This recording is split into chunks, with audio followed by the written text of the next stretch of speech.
Hi, my name is John. And my name is Lloyd. And we're the hosts of The Pint, a pop culture podcast. Lloyd, if you had to tell any of the people out there that might be listening to The Pint for the first time about anything unsavory or disconcerting we might do on the show, what would you warn them about? Well, sometimes we drop spoilers, and sometimes we swear like motherfucking sailors. Fuck yeah, we do. You heard it from him. You've been warned. Listen in.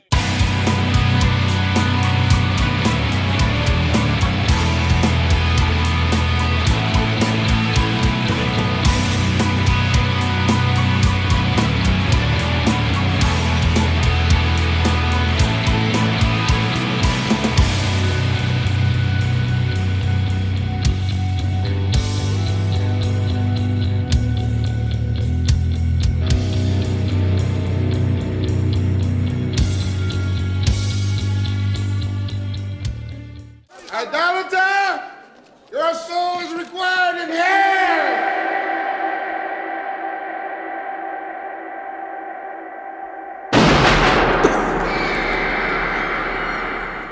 Celebrating Black History Month yet again, it's the Pint, a pop culture podcast. My name is John. Hi, I'm Stu. Stu is pinch hitting for the Manster today. Some scheduling kerfluffles happened. We were supposed to record our Candyman episode for this week, but my job changed around days. Lloyd's stuff, it's the week of Valentine's Day, so of course, Lloyd, being one of the world's greatest lovers, has a lot to do.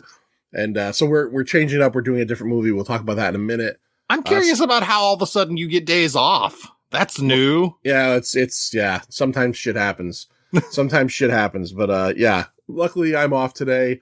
Got to spend some time with my dogs. They're weird. Got to watch the movie we'll be talking about today because it was kind of like last minute. Write up my notes, do all that podcasting stuff in the course of one day. So a lot of fun. Stu, how have you been doing lately? I've been all right. It's typical life goings on over here. I don't think anything of note. I have this, which is Dead X-Men #1, that nobody told me there's a current X book out that Jubilee is in. I just found that out on my own. They just toss her in stuff once in a while, yeah. Yeah, I know. Apparently she died and now she's back because that's how comic books work. Yeah, it's frustrating how much that happens. It's frustrating because, like, you see on my wall back here, I've got, like, this cover where it's her with Shogo on her back. And they gave Jubilee a kid, like, years ago, and it was such a big deal. And then the last few books she's been in, Shogo is not around at all. And I'm just like, is this just a plot point that we've just dropped, that she has a fucking adopted kid? We're not talking about that at all anymore. Because, I mean, it's only one issue into this Dead X-Men, but there's like 5 characters on the team, so it's not going to like focus heavily on her. But it's like, what's Shogo up to? Why isn't she concerned about her friggin' baby? They've never written a character out in a comic book without explaining how. Oh, no, never. I know what Shogo's up to. They decided that when characters go to Otherworld, which is like the Knights of the Round Table world that Betsy Braddock is tied into, when they go there, Shogo turns into a dragon. I don't know why. Shogo turns into a big purple dragon. And for a while, when Jubilee was in Excalibur, it made sense. They would go to Otherworld together. Shogo was there as their dragon, and Jubilee was very protective of them not putting Shogo into any peril or anything. But now I think they've just written Shogo as a dragon in whatever story Betsy Braddock is in. And it's like, it's not her kid, bitch. You said the word Shogo more than I've ever heard the word Shogo in my life, which I've never heard before, period. I didn't know that was the kid's name. So. That's the kid's name, Shogo Lee. All right. Well, Stu, in his comic book fandom, has Jubilee back. But here on The Pint, we're talking Black History Month. Don't forget, go to blackhistorymonth.gov, where you could read tons and tons and tons of articles, stuff about, people such as Malcolm X, musicians such as Bob Marley and Berry Gordy.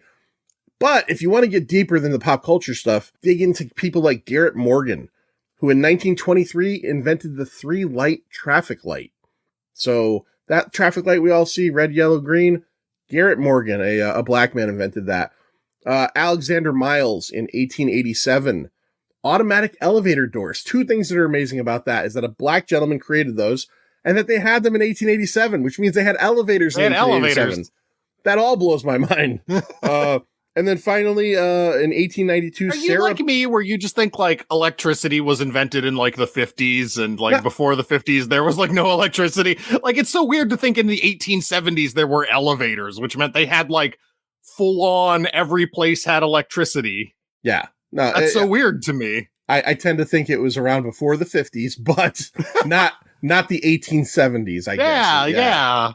Yeah. And then Sarah Boone, who in 1892 did not invent, but improved the ironing board to essentially make it what it is we see today. Prior to this, I was reading about it today.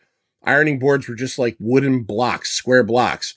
She changed the shape to a thinner shape with like curves so that you could fold clothes over and do things with it. I've never ironed, so I'm just going by what I've seen.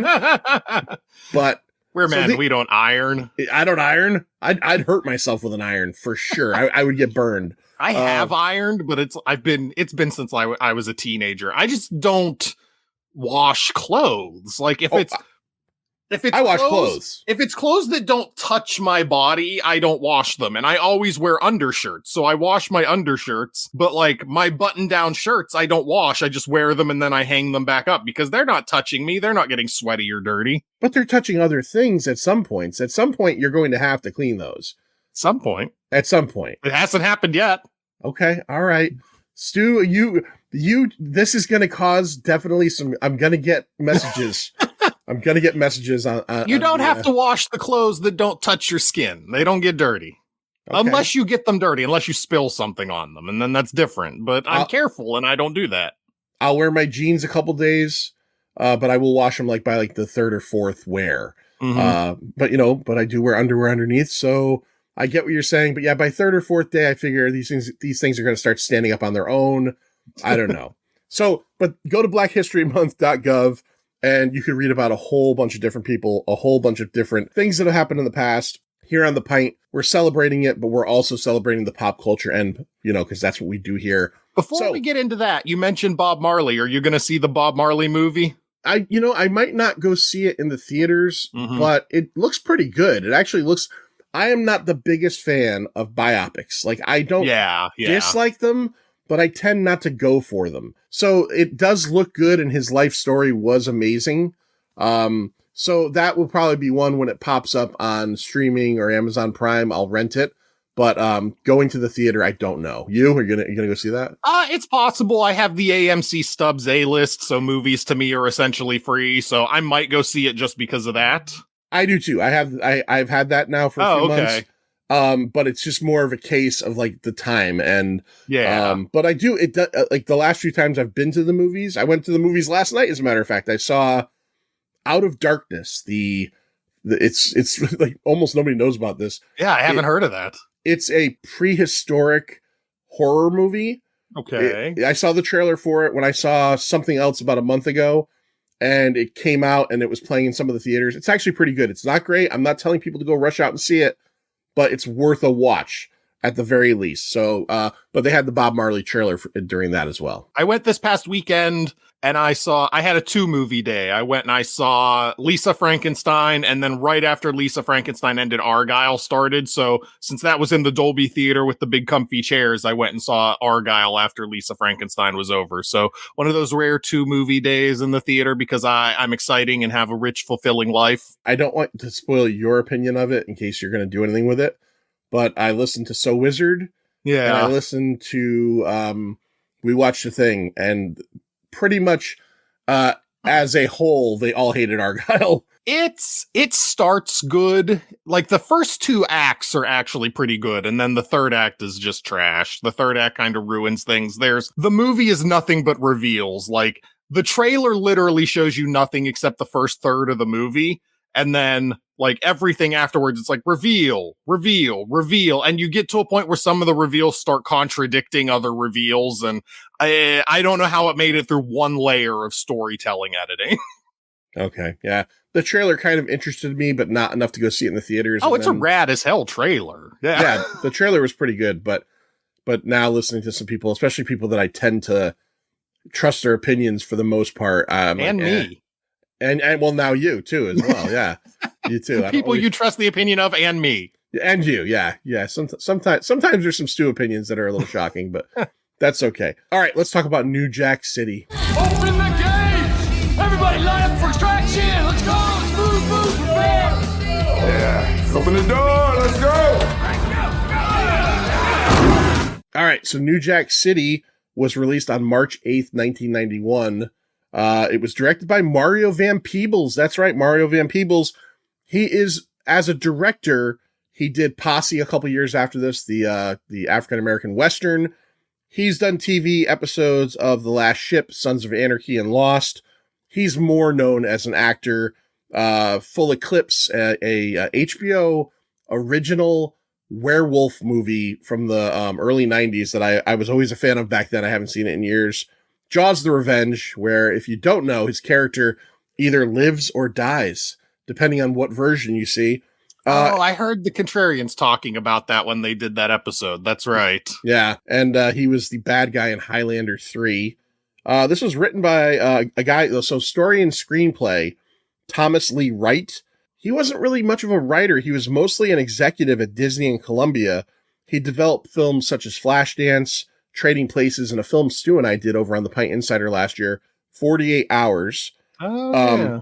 He wrote a draft of Godfather 3 that was unused, and his partner on the screenplay was a guy named Barry Michael Cooper. He wrote a couple more movies that came out in the early 90s, Sugar Hill, also starring Wesley Snipes, and Above the Rim.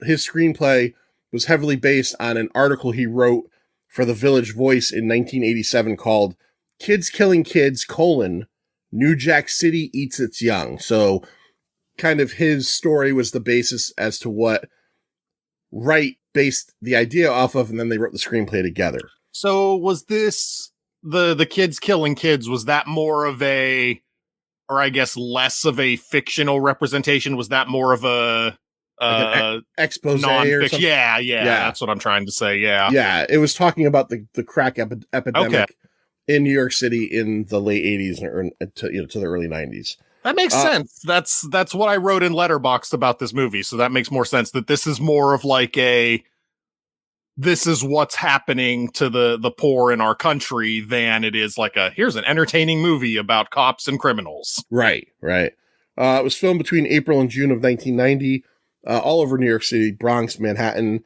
and Port Washington, Long Island. All right, let's talk about the cast. My God, it's full of stars. Returning from Passenger 57 just last week here on The Pint, we've got Wesley Snipes as Nino Brown. He is the villain of the film. He is the drug dealer. He's the kingpin. You know him from Major League and Jungle Fever.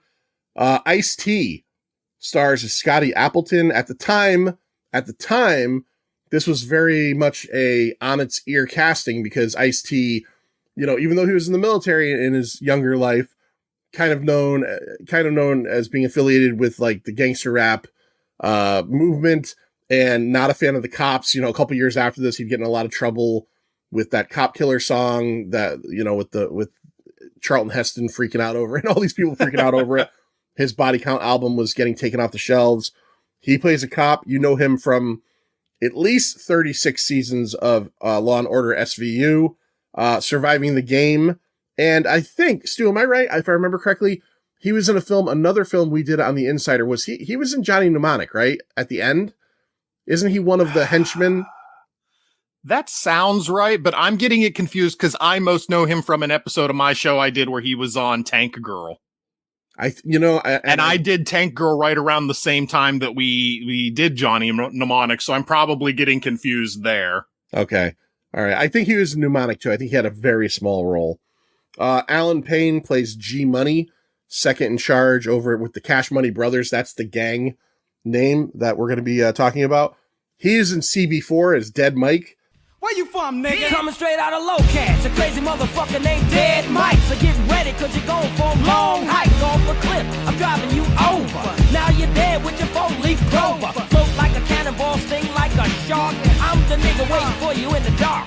Waiting to rob you, waiting to beat you. A bullet in your head is how I treat you. A villain with a hat, and it's like that. I tied your mom to a motherfucking train track. Flat on her back, I gave her some crack. It's 10 o'clock. Do you know where your mom's is at? At my house, Wiping her ass, she had to move. Straight out of low-cat. He was in Jason's Lyric, and he is, I think, still currently on a Tyler Perry TV show called House of Pain. Chris Rock plays Pookie.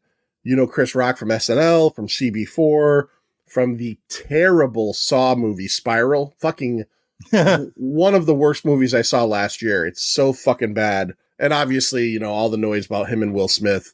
Oh, yeah. You know, that still hasn't gone away, but Chris Rock kind of came away from that very unscathed, as he should have, but like still, you know, he kind of maintained his dignity, and I think he did a really good job at dealing with that situation. Now, I want to mention this, and I'm going to get into the story a little bit here, because this is a part of the story that I feel is weak, and I want to bring it up with the character. Judd Nelson plays Nick Peretti, who is a cop. You know him, obviously, as John Bender from The Breakfast Club. He was in a horror movie called Relentless, where he played a serial killer, and St. Elmo's Fire. So he gets brought into the movie maybe 20 minutes in as like another rogue cop that's supposed to help Ice-T's character, Scotty Appleton, and they end up becoming partners. But there is like an incredible amount of animosity between them for no ever explained reason. And that bothers the hell out of me in this movie, because... And it just goes away. It just goes away, but it would have been better if they explained, like, these guys worked together at one point and they had a clash, and okay, now they don't want to work together. They work together to a point, like not wanting to. And then it goes away when they really realize that, like, they have the same goal of stopping Nino Brown, like, even more so than before. But it's just poor writing, because they just seem to not like each other. Like, were you confused? Did you feel like you should have known who Judd Nelson was by the way that Ice-T, like, hates him when he first meets him? I just took it as they're both hard-nosed, go against the book if we have to cops, and, you know, they don't think they should have to work within a team. So I just assumed they were both just hard asses who were like, no, I can do this by myself. I don't need this other schmuck. So I just took it as, you know, that was their personality. I didn't take it as there should have been a backstory. But I get what you're saying. Like, they just come into hating each other and there's no reason. I just took it as that's the movie showing us what their personality is. Okay, that's fair. It does make sense, but it's not done super well. Bill Nunn plays, now listen to me here, the character's a stutterer. So he's called Da Man. He's the muscle, basically, for Nino Brown. He was Robbie in Spider-Man 1 and 2, and maybe 3 as well. I don't remember anything about 3, but he's Robbie over at the Daily Bugle. He was also, really? He passed away in 2016 as well. He was in Money Train with Wesley Snipes as well, and he's a Spike Lee guy. He was in School Days and Do the Right Thing. Bill Cobbs plays the character that is listed on IMDb as Old Man. He is kind of like the guy that keeps coming through at different points and basically telling Nino Brown that you're the worst thing ever, you're poisoning our people, and he pops up several times. Still alive, by the way, 89, which means he was in his 50s in this movie, and he looks old as fuck in this movie. He does. He looks like he's about 70 in this movie. Yeah. The Color of Money, Demolition Man, and The Cotton Club. And then last, even though it's a very small role, Scary Larry Dwyer would be mad at me if I didn't say this guy's name, because I know Larry loves this guy's name. As Police Commissioner Price, this gentleman was a blaxploitation stalwart in the 70s. He was in Blackula, Friday's Foster, Above the Law with Steven Seagal, and he's got one of the greatest names of all time. It's Thalmus Rasulala. Thalmus Rasulala. He's only got one scene. That's it. That sounds like who Conan fights. Yes. Yeah. Conan the Barbarian versus the Serpent Society of Thalmus Rasulala. Yeah, that sounds perfect. That fits right in there. It does fit. All right, so that's the cast. Let's get into this film. Stu, we start off, we're told right away it's 1986, and it is New York City. I'm going to ask you before we even talk about the movie, before I get a feeling of how you feel about this movie, what do you think of this movie now, made in 1990 and released in 91? What do you feel like in terms of how this movie connects with its time period, with music, and just kind of a vibe. Like there's a lot of Dutch angles in this movie, but like the soundtrack, like there's like people all over this thing. And also because this is clearly kind of like a 90s blaxploitation film, you get a lot of people. Flavor Flav shows up in it, Fab Fat Freddy. What did you feel about that? Like whole kind of, I guess, like fitting into its time and its place in history, I guess. I mean, this is really one of the times in history where black subculture was really starting to permeate basic society, because you figure it was the late 80s when rap and hip hop really started taking off in mainstream society, not just underground in the club scene and what have you. So you've got a lot of the breakthrough stars in here. Like, I think over the opening credits is Queen Latifah singing, and I don't know what any of the songs are called. I didn't look them up, but all the songs are about or mention New Jack City, which I didn't realize was New York until I started watching this. Yeah, it's just, it's showing that it's of that era, and black subculture is starting to permeate regular society. Well, not regular, but mainstream society. How important that is to both the characters in this movie and the shift that was occurring in mainstream America. Yeah.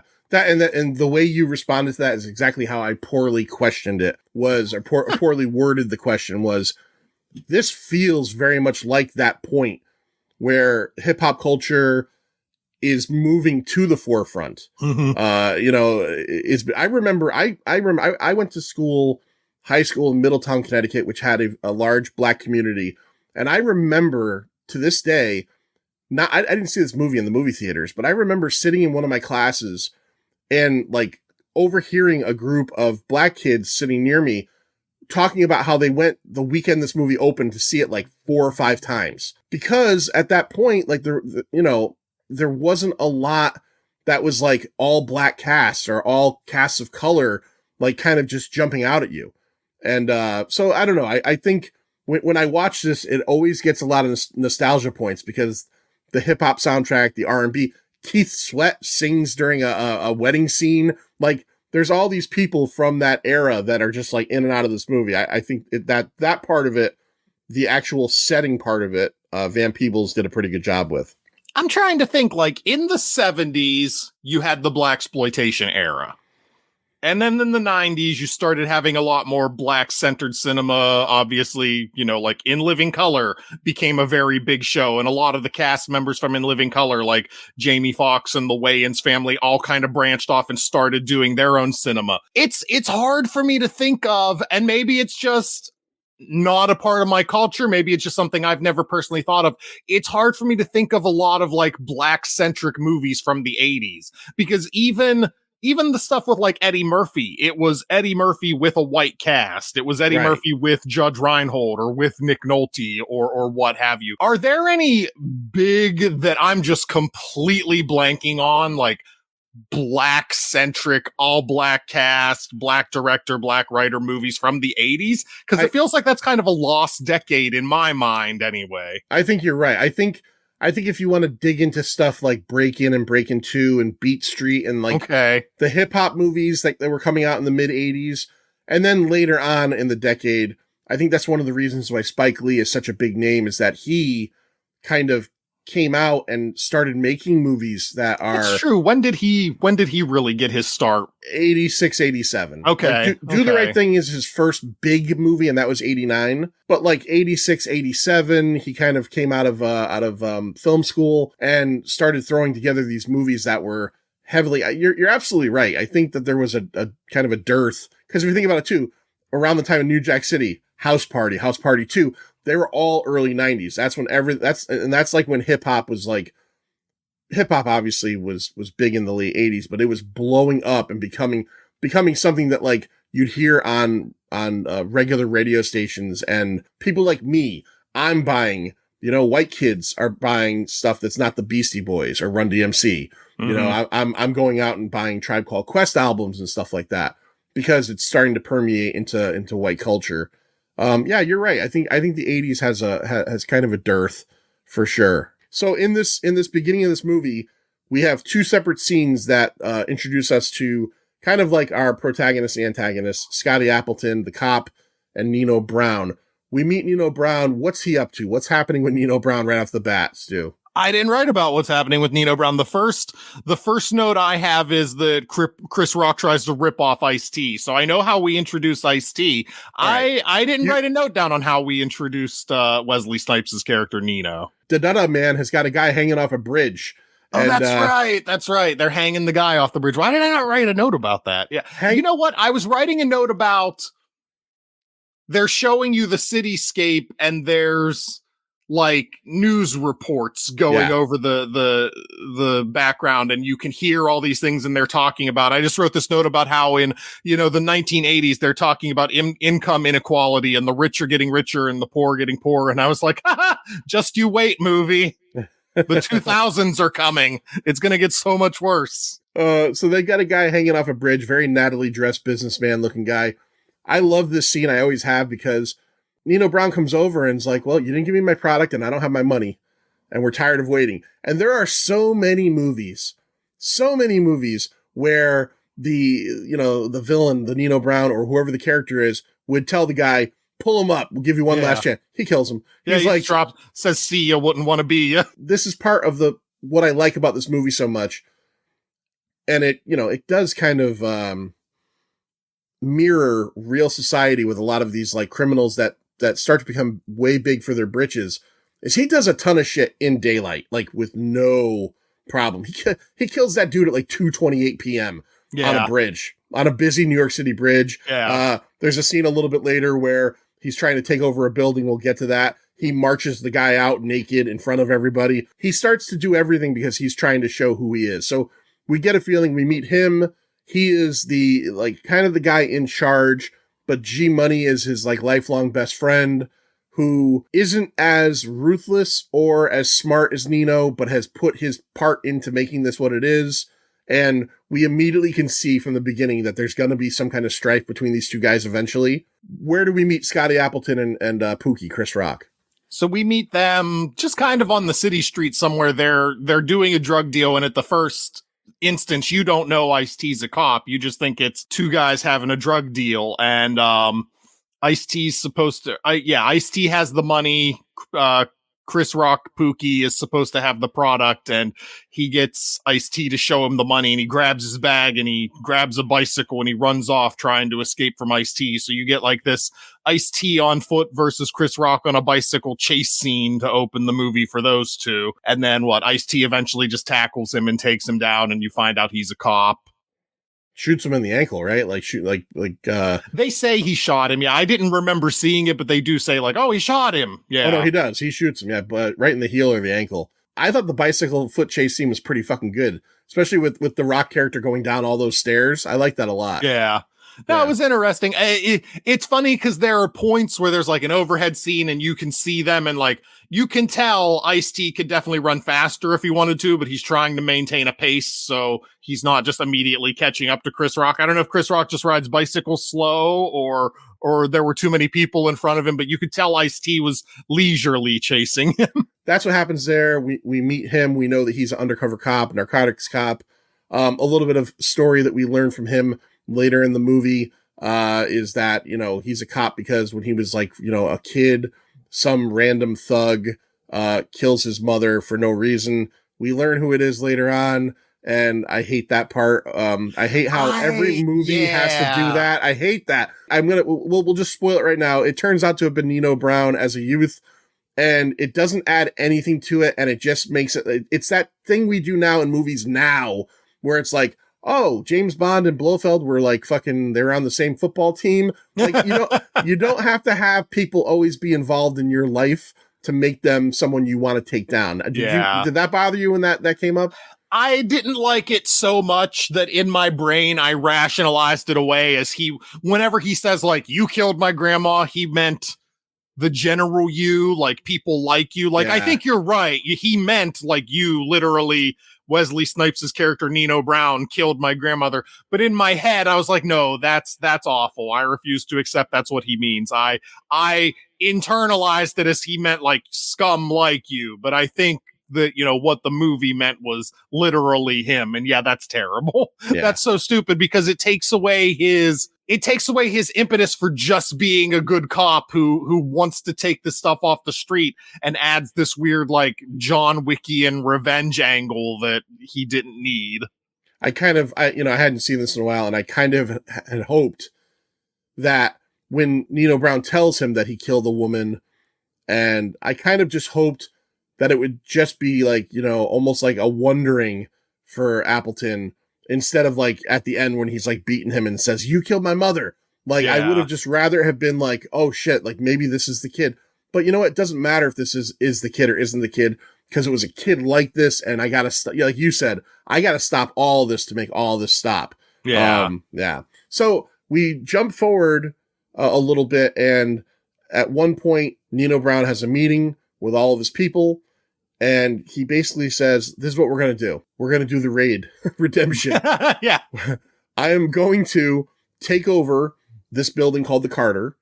We're gonna make it a drug operation. And if you want to stay, you could stay, but you're like he says, it's like living in Beirut. You're like an unwilling prisoner, or you can get the fuck out.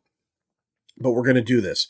The movie jumps ahead 3 years. Part of the thing that had happened in that 3 years, and they showed this, is that crack cocaine became a thing in like the late 80s, where G Money's telling them like, this is better than cocaine, and people come back for it, and they're willing to do anything for it.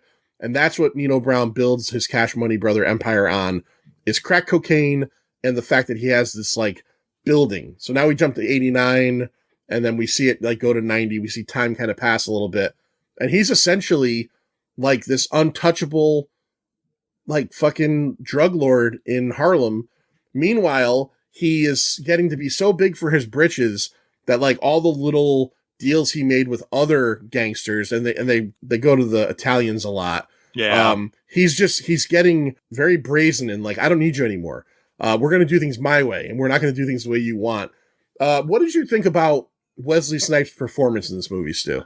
It's a typical Wesley Snipes performance where you can tell he's having a lot of fun. So I think that's what matters, is he's really into the role. I don't know that it's the best acting job. I don't know that it's anything that deserved an award or anything, but I mean, like, you can tell he's really into what he's doing, and he's just having a lot of fun with it. I feel like, I'm not sure I've seen the most range in the world from Wesley Snipes, but this feels like a very Wesley Snipes performance from every other Wesley Snipes movie I've seen. And it's one of those things like people say about like Jack Nicholson or what have you, where it's like, oh, he's playing himself. And I don't know anything about Wesley Snipes as a person, but he always plays the same character, so it always feels like he's playing himself. And I like Wesley Snipes, the character, so it works for me. I really like him in this movie. He's just playing the bad guy version because he usually plays a good guy. This is the bad guy version of Wesley Snipes, the character. I wonder how much influence this movie had on a generation of hip-hop fans that brought them to Scarface. Because he watches Scarface He keeps constantly. watching Scarface. And we've talked about it before, where, Scarface is a huge movie in the hip-hop community. But there were so many people that were younger when Scarface had come out that they might not have had seen it. And now all of a sudden this movie introduces it, and I'm sure people probably went, "What is that thing?" Yeah. The world is mine, and say hello to my little friend. I wonder how many people got reintroduced to Scarface based on Nino Brown's like constant viewings of Scarface. So Mario Van Peebles is also in this film. He plays the captain, Captain Stone, and he decides to put Scotty together with Nick Peretti and other two rogue cops, as we mentioned. And he basically says, "We're going to have you guys start. Basically, you're the task force. You're the Nino Brown task force. This guy's taken over a city block, or at least, a building. People are living in fear, and we got to figure out what's going on." During their surveillance, Scotty notices that the Chris Rock character is now like a fucking raging crackhead, and he feels bad about it because he's the one that busted this kid. He's the one that shot this kid. He feels like he put him into a weird place. So there's this whole scene that I want to ask you, I like a lot, when he basically extends help to him, and it's kind of a montage of... I was going to say the Chris Rock recovery montage. I got to be honest. I think, I don't think Chris Rock will ever be known as like an actor. He's mostly a stand-up comic that acts, right? In my opinion. But I think he's good in this scene, and I actually think that Ice-T is good in this scene too. Like, there's a scene where he brings him to the hospital against his will to get him like, you know, off crack. And they're pulling him down the hallway, and Ice-T is like at the end of the hall, and he's just like, "You're gonna be better, man. We're gonna get you better." And you could see they're here to fix you. They're gonna help you. Yeah, they're gonna help you. And he feels like heartbroken that this is happening in his community. Did you like that scene? I thought it was pretty powerful. Yeah, I thought it was one of the stronger scenes in the movie. And then, yeah, you get the little montage of, you know, they go running together, and he tries to get him to do jumping jacks. And Chris Rock is real. He looks strung out in this part. Like he looks like he weighs about 80 pounds while they're doing this little montage of him trying to do jumping jacks and whatever. I mean, Chris Rock's never been a big guy, but he looks positively just cracked out in this part of the movie. So he gets him clean, and then they make the worst decision ever, which is Chris Rock's character says, "Hey, look, you know, Nino Brown, G Money had offered me a job in the facility. Why don't you let me go do this?" Yeah. It just got better. Imagine how it could go. It goes that way, by the way. So yeah, he goes. It's going all right for a little bit. He goes to the facility. He's doing a good job. And then they promote him to actually working in the crack room. Yeah. And right before they give him that promotion, Ice-T grabs him and is like, "You owe society. You owe me. You owe my mom who got shot. You owe all these people for every terrible thing you've done." And it's like, Ice-T, what are you doing? Crackheads notoriously not that good under pressure, buddy. Why are you putting all this pressure on this guy? Well, maybe he was this doing was such a good job until you did that to him. Maybe this was the way that we found out that crackheads like this is the beginning of the crack epidemic. Maybe this was like a scientific experiment. It's like, holy shit. These people they're not. Drug addicts not that good under mental pressure. That's weird. No, like crack addicts like relapse way faster than anybody else. Yeah. Like I've seen people who were heroin addicts that are in a room with heroin. And they're like, "No, that's okay. I don't want to do that again." Crack addicts are sucking a dick immediately for crack again. So yeah, you're right. They put him in. They promote him. They're doing a lot of surveillance with him, and then he gets high on his own supply. They show him at home at night, like he's smoking crack. And he starts to act like a fucking asshole at work, and they find the wire on him. He's covered in wires, by the way. It's like it looks like he has fucking like an old school, iPod as a belt buckle. There's 5 taped to him. They basically kill him. The cops don't get there in time, but there's a big raid scene. A lot of the Cash Money brother, henchmen get killed. They blow the building up essentially, so that it can't be, all the stuff can't be found. Bomb disarming scene in a movie where they managed to disarm the bomb with 2 seconds left. That felt very Sylvester Stallone-ian to be in this movie. This didn't feel like the movie where we needed to have somebody disarm a bomb and like, what wire do we cut? Quick, slowly take this. And it's just like, this doesn't feel like the movie for this at all. I agree. There's a couple scenes in this movie that I feel like, this is a crime thriller, light action film. I think it tries to be based in a pretty good level of reality while still being entertaining. But then there's scenes like that bomb scene.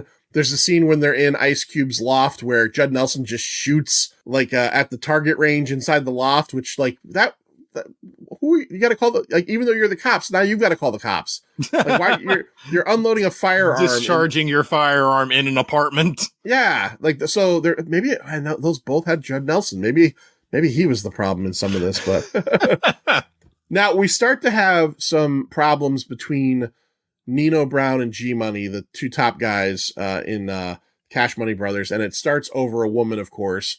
Nino Brown is very mean to his beautiful wife. You're cutting past the scene, and maybe you'll come back to it, but you're cutting past the scene where the Italians who they've been cut out by Wesley Snipes. Wesley Snipes is like, "No, we're not dealing with you anymore.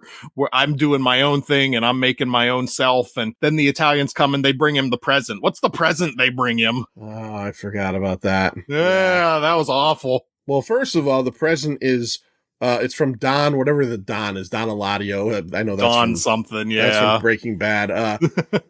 Don or Neto or whatever. And it's gifted to the head mullion, which I can say because that's just a word, but we know what that means. And when Nino Brown opens it up, it's a lawn jockey with a noose around its neck. which I don't know how these guys thought they were going to react to it, but I don't know how they thought that was going to end up for them, but yeah, it didn't end well. Like Nino Brown gets his little butterfly knife out and cuts off the Italian guy's ponytail and beats the shit out of the other Italian guys. Yeah. So there's some heavy beef there. Nino is really shitty to his girlfriend and her wife, who is barren apparently and can't give him a son, and he's mean to her, and he just wants what he can't, or he wants what he shouldn't want, which in this one scene is this stripper that G Money's been banging, and he just finds her really hot, so he takes her away. So he starts to, elicit anger. Well, he very creepily watches them bang first. That's right. You're right. Yeah. And she watches him. When she's banging G Money, she's looking at Nino. Yeah. So it's all kind of creepy. And this is where G Money starts to kind of get the feeling of like, I'm going to fucking do things my own way. And he decides to start making deals on his own. One of those deals is he makes a deal with, so the undercover cops, after Pookie gets killed, after Chris Rock gets killed, their whole thing is like, there's no more room in the budget. We fucked everything up. But somehow, Appleton and Peretti just go off on their own and become undercover, even though they're not on the books, rogue undercover. And they set up a deal through the Italians with, G Money, to start dealing with G Money. So this is eventually going to end up in big problems between G Money and Nino Brown. But there's a section of the movie where Nino Brown and Scotty Appleton's character, who I can't remember his undercover name, they become Mr. Washington. They become kind of partners and friends. They go on a wonderful double date where they each get an Asian girl in the pool. Yeah. It seems like a lot of fun. I was thinking in that scene, I was thinking like how that must be weird for an undercover cop, because like you're the undercover cop and you're in the pool and the Asian girl is in the pool with you. And what happens when she starts to suck your dick? Like, you can't blow your cover. That's all I'm saying. That is the best case scenario for an undercover cop, is like, just like a random, like you go home to your wife and she's like, what's going on with this? It's like, look, baby, I cannot not let her suck my dick. I can't blow my cover. I don't have any choice in the matter. I have no choice. I just laid there and shut my eyes and I took that dick sucking. I thought of you. We get the scene at a wedding where there's a drive-by shooting. The Italians are taking their revenge, and Wesley Snipes' character, Nino Brown. This is something that when a bad guy does this in a movie ever, this is the part where you're supposed to say, there's no redeeming this guy. He uses a kid as a human shield. Yeah. Uses a kid as a human shield. These Italians couldn't hit the side of a bus. Well, they kill the hell out of one lady. Khadisha. Was it the bride? Who'd they kill the hell out of? No, the Khadisha, the main muscle for Nino Brown, the one that. Oh, okay. Yeah, they killed the absolute shit out of her. Like every single bullet they fired hits her, but no one else. They're on this really steep, inclined, kind of like New York City Park staircase, which you would think this is the easiest thing to shoot somebody on. Mm-hmm. And they kill the fuck out of Khadisha, but like Nino Brown just dodges every single fucking bullet left and right. And then Ice-T runs on the stairs and saves the little girl that Wesley Snipes was trying to use as a shield, and they can't hit him. They thankfully don't hit the girl. Yeah, it's bad shooting. I'm embarrassed to be Italian. So everything is starting to squeeze on Nino Brown. At one point, he is having like he's done things throughout the course of the movie, like he's trying to be like that. Even though I'm the drug kingpin, I'm the bad guy, I'm going to provide for the community. During Thanksgiving, he's giving away turkeys. There's a scene where he's in like a community center and he's giving away just money to kids. And that's where old man shows up for like the third time in the movie. And he tells him, he's like, you're fucking killing your own people. You're a false idol. You're terrible. You're doing this in front of kids. The Reverend is there. He's like, Reverend, you should be embarrassed to be here.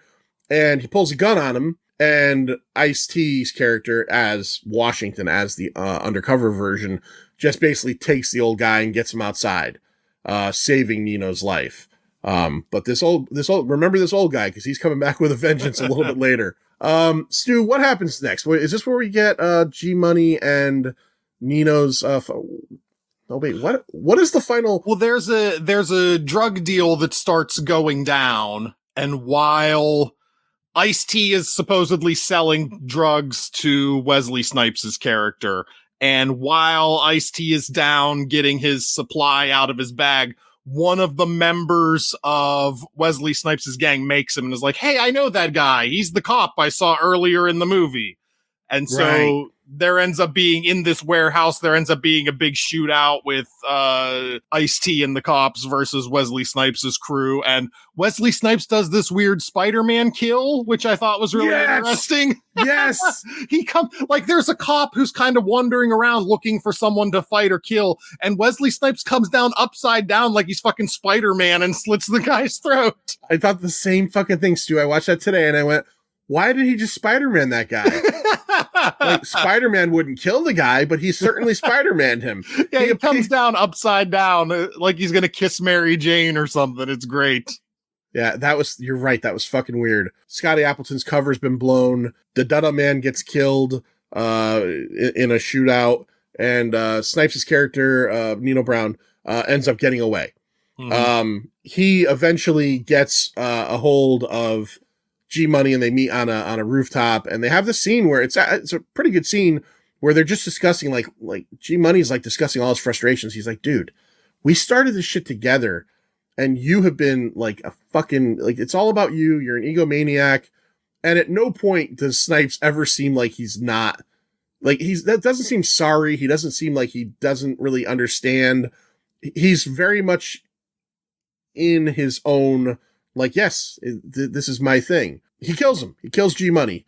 They have this saying they keep saying to each other throughout the whole movie, am I my brother's keeper? And G-Money, says that to him. And Wesley Snipes' character Nino Brown pulls the gun out on him, puts to his head. All of my notes are by the actors' names. I know the characters' names, Pookie and Nino Brown and Scotty, but all of my notes are just Wesley Snipes this, Ice-T that. So I keep doing that to you because I'm just referring to them by their names because that's what my notes say. No, I do. It's one of my, I have like I'm going to write a list this year of things that I suck at podcasting. And and one of them out of many is I should stick with either one name or the other, but I just can't fucking straighten it out in my head. Yeah. So that's going to be on that list. John's list of things that fucking suck about what I do. And that's like number 32. So yes, so Nino Brown pulls the gun out on him, puts it down, and then's like, yes, I am my brother's keeper, pulls it back up again. And it's kind of a terrible scene. When he pulls the trigger, there's no flash. He just falls over. You hear a bullet, you hear a gunshot, but it just seems like they didn't do any of the actual, post or anything on it. Yeah, so the editing's weird because even when you hear the gunshot, it's not when the gun jerks. So it's weird. It didn't work out. I wonder if there's a version where he didn't kill him and just leaves him and then the character just disappears. Then Scotty and Peretti are just going through the neighborhood, and I don't know why it took them this long to do this, but they just ask a bunch of kids, like, where does Nino Brown live? I don't know why it took this long. And one of the kids, like a bunch of the kids were like, fuck you. He sponsors our kickball team or something. And we'll never turn on him. But one kid's like, I saw him like fucking, I think he said like beat a kid. You know where he is? He's on the 5th floor of this building here. So they go. And again, he's watching Scarface again. And Scotty and Peretti and the cops raid the place, and fucking Scotty beats the fuck out of him. Yeah, Wesley Snipes goes down like a bitch in this movie in the final confrontation. He's not a threat at all. Ice-T beats the holy hell out of him. Yeah, which is really surprising because like 10 minutes earlier, he did a Spider-Man kill. Yeah.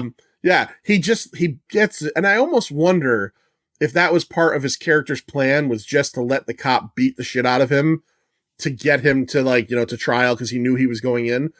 Appleton beats the fuck out of him on his balcony. One of my favorite lines in the movie is, I want to kill you so bad, bitch, my dick is hard. Yeah. There are 2 lines I quoted in my notes, and that's one of them. The other one was the sit your $5 ass down before I make change. Before I make change. Yeah, that's a good one. Appleton, instead of killing him, throws him off of the balcony onto a pile of New York City garbage bags. Yeah, which Judd Nelson is down there like, throw him here. Yeah, he's like, throw him to me. And then the movie moves to a trial. Stu, what? Yeah, it's very episode of Law and Order where all of a sudden there's a trial at the end and it's like, oh, okay. This is the justice system is made up of two separate but equally important departments. Yeah. The wife character of Nino Brown, who has just been, shit on by him, says that she'll testify because everybody else, they've made it clear nobody wants to testify against him because he's so powerful and he's a murderer. She will testify. He gets up there. What happens, Stu, where they only give him like 2 years or whatever? Like, how does he get off like that? Well, there's a banker guy earlier in the movie who comes to Nino Brown's gang and says like, hey, I make $800 a week working downtown. I'd rather come work up with you guys and make $8,000 a week. Right. He's like bankrolling everything to start everything off. And then at the trial, Snipes turns everything around and says, well, he's the guy that was actually in charge. So I'm going to give him up. I'm going to turn everybody else in. If I'm going down, everybody else is going down. So they give him 3 years to life with parole in 1 year to turn around and turn everybody else in. Yeah, and Appleton's like, what the fuck? And the DA's like, we wanted him too, but now we're getting a bunch of people, so it's the legal system. It's a trade-off, and unfortunately that's a real thing. And of course he's cocky about it. He's like, when I come back in a year, I'll start over again and you'll still be a fucking cop. And then as they're leaving the courthouse, old man again, Bill Cobb's there, is coming up the stairs, and this is a really great line. The first word he says, I had to look it up. It's essentially kind of like false idol or person that preys on his people, but he calls him idolater. Your soul is required in hell. And he just fucking not Lee Harvey Oswald. He Jack Ruby's him. Yeah. He pops him one shot, dead center. Right in the chest. Right in the chest. Nino Brown goes fucking falling down. The flight of stairs, lands dead, and the movie fucking ends. Well, you see Judd Nelson and Ice-T smile. Yeah, they smile, and the movie ends, and then we get kind of like this, what do you want to call that? A scroll that's like, Nino Brown's not a real person, but there are real people like this. We have to be better. It's actually kind of, even though it was probably put there by the studio, it's still kind of like a heartwarming message that, like, back in the 90s, we're still fighting drugs. We're still fighting drugs now. It's never going to, let's just be honest, it's never going to get better. Yeah. It's never going to end. I hate that, but it has an optimistic look at the end, that, just because this story wasn't real, there are real stories like this and we could be better. So that's 1991's New Jack City. Let's talk about the box office. All you care about is money. All right. Week ending March 10th, 1991. By the way, New Jack City, I'll get to what it made at the end of this all, but it was an $8 million budget. Number 5, it had been out for 2 weeks. It made $6 million. Oliver Stone film about a 60s rock band. Stu, do you know what it was? No. I can't even speculate. Oh, The Doors. Okay. I didn't know Oliver Stone directed that. When you tell me Oliver Stone, I know JFK, and I can't think of anything else off the top of my head that I know is Oliver Stone. Okay. All right. Number 4, a Julia Roberts vehicle, out for 5 weeks, $6.1 million, Sleeping with the Enemy. Number 3, a Michael J. Fox vehicle, opened that week, $6.3 million, The Hard Way. I'm not familiar with that. I think that was him and James Woods. I think one of them is an actor and the other one's a cop, and it's like I think Michael J. Fox is an actor, James Woods is a cop, and he's riding along with him to get notes, I believe. Okay. That I've never seen it, but I believe that's the premise for that. And its first week open, $7 million. It beat a Michael J. Fox movie only a year after Back to the Future 3, New Jack City. So good for it. Good for it. And at this point, it had been out for 4 weeks, $8.9 million. Number 1 at the box office, The Silence of the Lambs. Oh, yeah, okay. That makes sense. Yeah, that was, and that won Best Picture that year as well. So that's the box office. That's so weird to me that Silence of the Lambs wins Best Picture. I've never, I know it did historically, but if you would have asked me 10 years ago, did Silence of the Lambs win Best Picture? I'd have been like, no. Yeah, it was the first horror movie to do so. Yeah. We did Get Out 3 weeks ago. Yeah, And- like you said, it was nominated. I remember, I think the year it was nominated, it was the only picture nominated I had seen. Right, but I had forgotten that it won Best Original Screenplay. Yeah. Like that just, sometimes you just forget these things, like, especially if you're someone like me, I don't give a fuck about the Oscars. I think that there's a level of prestige that goes along with it. Like, hey, look, this guy won an Oscar. That's got to mean something to somebody. But like, I don't know, like I used to be much more interested in it. Also, in the last like 7 or 8 years, when they started with that whole 10 different movies can win Best Picture, that's nuts. It used to be 5. You don't like Make it that? 5. No, make it 5. No, I'm starting to get interested in the Oscars again ever since 2019, whenever Parasite won and there were a bunch of good movies up like Jojo Rabbit and stuff was up. I was very excited for the Oscars that year. And then since then, they've had some pretty good Oscars. The Oscars were terrible in the 2010s. They did nothing but nominate shit that nobody in America saw. And now I think they're starting to get a little bit more appreciating the mainstream again, like this year with Oppenheimer and Barbie and stuff like that getting nominated. I'm getting more into the Oscars than I was the entirety of the 2010s when it was like The King's Speech, The Artist, and everyone in America went like, yeah, I never fucking saw these movies. Yeah. Yeah, I think my disillusion with the Oscars was The Green Book. No, I'm just saying more movies that I was thinking of from the 2010s. Oh, okay. When Crash won. Okay. Because that movie's fucking hot trash. Like, yeah, that I don't know what year that was. It was probably 02, 03, 04. that was that was 05. That was 05. the year. That was the year after Lord of the Rings, I think. Okay, I could go back to 05 right now and just look at a list and go, there's 7 movies that are better than that movie easily, and that's just like 7 I'm picking. I could probably do 15. Yeah, that was the year that everybody thought Brokeback was gonna win, but Crash won instead. I've never seen Brokeback Mountain. I've never seen Brokeback Mountain either. I don't know. We were gonna do it on the show last year, and we did when we did the Pride Month, we did Cruising and we did Bound on the Insider. We were gonna do Brokeback, and we didn't do it. But I can tell you right now, without having ever seen Brokeback Mountain, it's a better movie than Crash. Better than Crash. Period. I can tell you that right now. I could just tell you that right now. All right. See, I agree with. I still want to talk about the Oscars. Hold on. Okay. All right. Fucking taking over the show. I keep segueing your poor show because I keep wanting to talk about other things. But no, after Crash won, there were 2 years in a row where I think it was The Departed and then No Country for Old Men. And I was really into those 2 years because I really like those movies. But it feels like after No Country for Old Men won, and then the next year they didn't even nominate The Dark Knight, then it turned to shit for like 12 years. Yeah, I don't know. I haven't watched it in so long. And then, like, a couple years ago when we joked about it earlier, the Will Smith thing happened, and I'm just like, this, come on, man. I'm not interested in the circus either. I just want to fucking watch. I just want to see good movies get nominated and picked that are actually good movies. And I don't know. I also was deeply stung. And again, I've never seen Shakespeare in Love, but that year when Private Ryan didn't win, I have a very hard time believing that Shakespeare in Love is a better movie than Private Ryan. I'm sorry. Maybe Wayne from The Countdown might think so, because he put Private Ryan as like the 19th best war movie. The 7th best war movie ever. Yeah, which is fucking nuts because that movie is 5 stars. Here's a spoiler. If we ever do it, 5-star rating all day long. Private Ryan, yeah.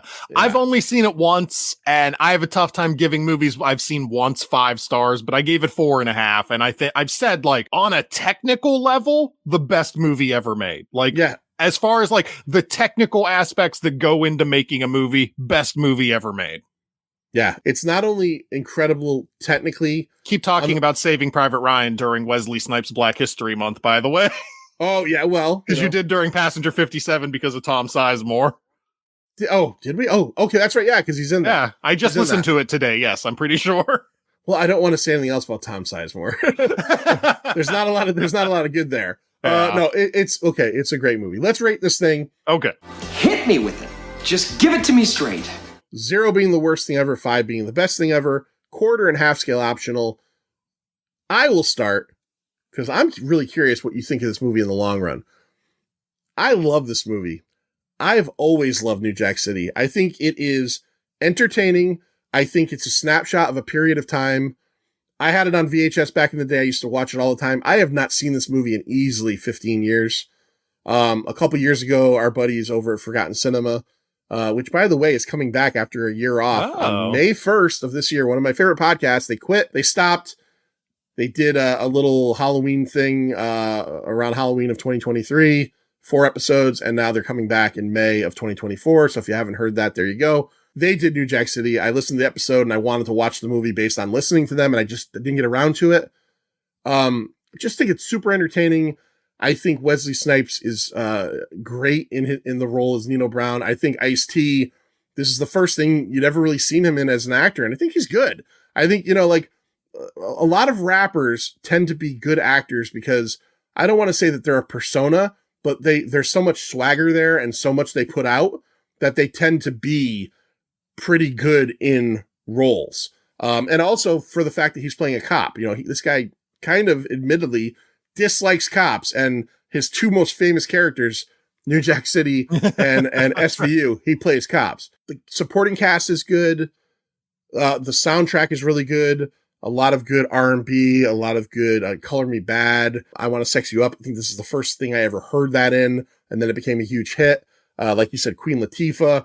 The beginning scene where Ice-T is chasing Pookie down is Ice-T, New Jack Hustler, Hustler. Hustler. That's a classic.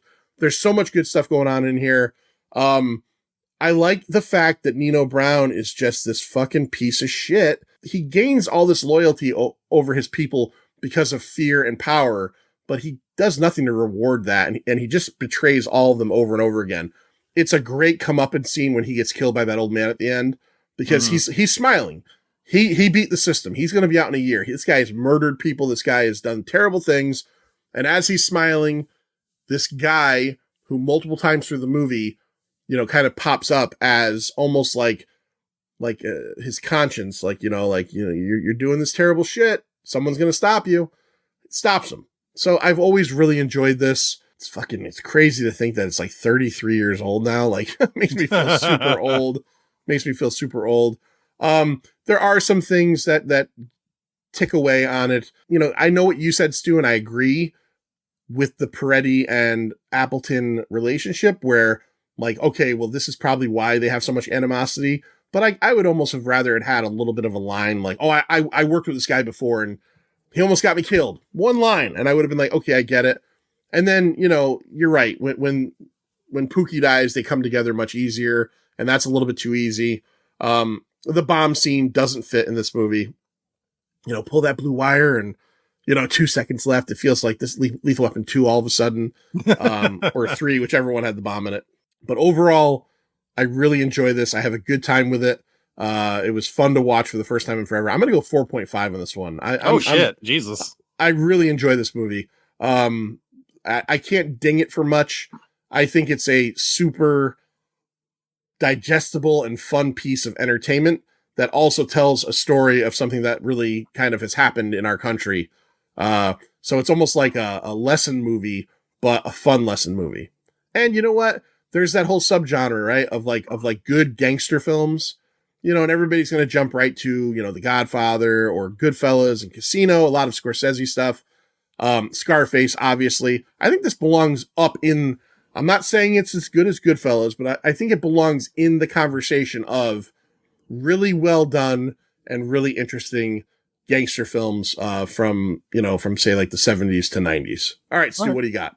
I like it. I don't have it nearly that high. I think the soundtrack in it is really good, like you mentioned. I think you can really tell that Von Peebles and the screenwriters are really passionate about the story they're telling. Like, this really means something to them, and it's something they've really seen out in the world that they are really concerned about and really want to tell this story. I think there are aspects of the movie like the Italians. It's one of those things like, take the Italians out of this movie. What do you lose besides 10 or 15 minutes? Nothing. They're just there to give you the idea that Nino Brown is, he's too big for his britches. But you're right, because they go back to them too many times.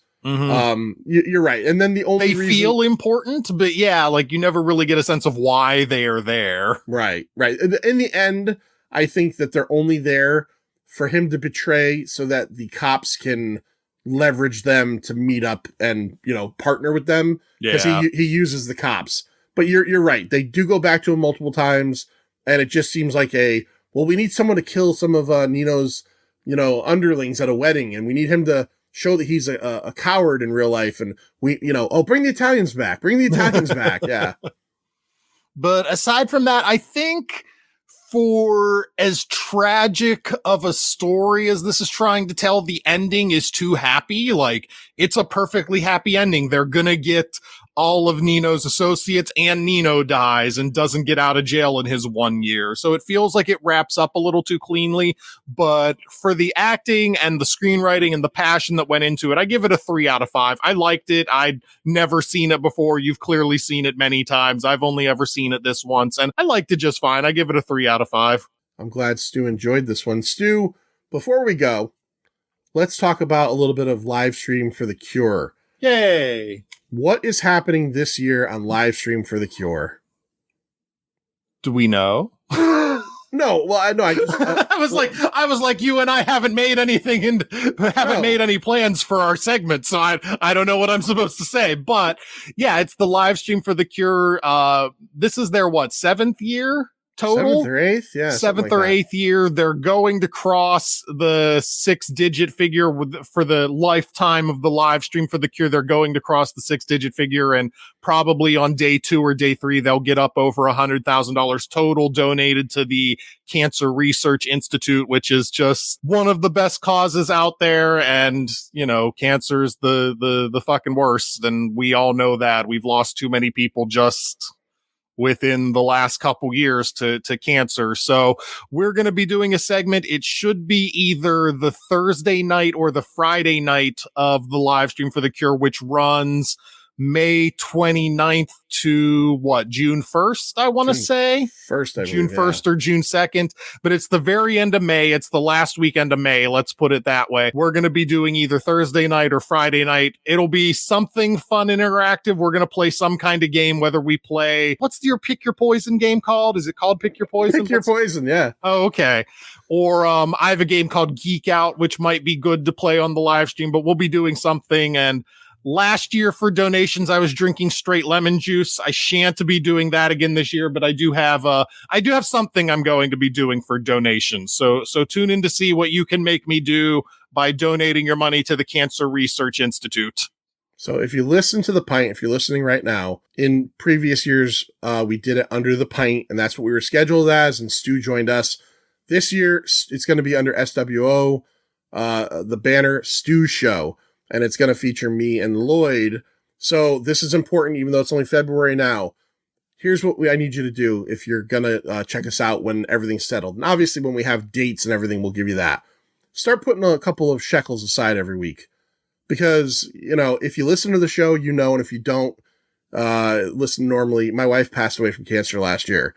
And my one goal this year is to fucking make our segment, and our segments have done well every year.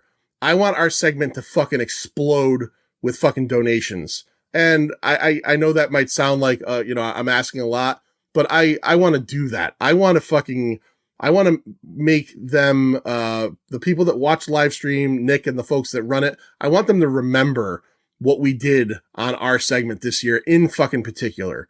So remember, we'll give you the date and everything. And we just want you to drop in and donate what you can. If there's a link for early donations, I'll start spreading that out.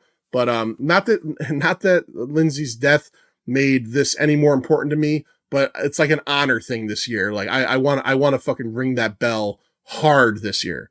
So if you're a Pint listener, remember it's going to be under SWO or Stu World Order, however it's put out there. So if you're looking for us, you'll probably see it as that featuring the Pint. And that's it. I got nothing else. You got to find us, you know where to find us. Every podcatcher, I guess, Apple, whatever they have, iHeartRadio. I don't know what people listen to podcasts on. I use something called Pocket Cast, I think.